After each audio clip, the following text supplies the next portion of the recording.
which is really interesting. The Home Secretary is seeking to prescribe Hamas as a terrorist organisation. Priti Patel said the ban would cover the Palestine Islamist group's political wing, describing the organisation as fundamentally and rabidly anti-Semitic. Speaking in Washington, D.C. on Friday, she said, "Anti-Semitism is an enduring evil which I will never tolerate. Jewish people routinely feel unsafe at school, in the streets, when they worship, in their homes and online. If the change is approved by Parliament, anyone who expresses support for the organisation will be in breach of the Terrorism Act 2000 and could face up to 14 years in prison." I mean, my thinking on this is, it's about time, isn't it? Yeah, I think that's probably right. I mean, your old boss...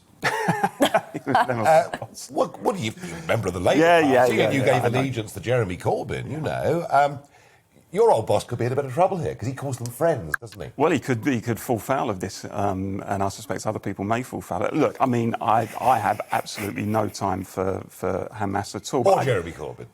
Well, I think he got... I mean, I have to say, I think he got some of the economics right in terms of challenging your lot, you know, the rich people in the city and arguing for redistribution. Some of that stuff was absolutely right, and I defend him. Where he lost, of course, is the sort of culture war. He had no idea about what provincial, small-town, working-class Britain was saying. But I mean, my worry about things like this is whether it's just cosmetic. You know, if we just governments just label this particular group a terrorist organisation, unless you actually win hearts and minds, unless you actually try to change the narrative, I don't really see what this is going to achieve in terms of bringing peace to the Middle East. And I also, I have to say, I think when it comes to British government policy on stuff like this, there's an awful lot of hypocrisy.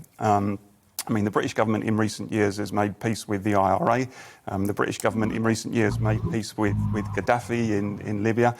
So you have to kind of take these sort of announcements with a pinch of salt. Yes, challenge Hamas, but the real issue is how do we bring peace to the Middle East? Well, I think we better go to Northern Ireland pretty quickly and get a view from Arlene on this. Well, I think it'll be very difficult for Jeremy Corbyn and that element of the Labour Party, but it will be also very difficult for Sinn Féin, of course, who meet Hamas frequently and deal with them in that way. So it'll be interesting to see whether that is actually dealt with, because it is important that a signal is sent that the sort of activities that Hamas are involved in are so wrong, and there needs to be a strong signal sent from the UK government that is the case. And I'm pleased to see that we are standing up against anti-Semitism and that we are taking a very strong line on that, because there has been differences over this past couple of years around that. So I'm really pleased to see this announcement. I agree with Deanna. Why has it taken so long? Because internationally, in the US, they have been banned for quite some time. So I'm pleased to see it. People like countries like Iran and places like that have expressed their displeasure. So that really should be a sign to us that this is the right way to go.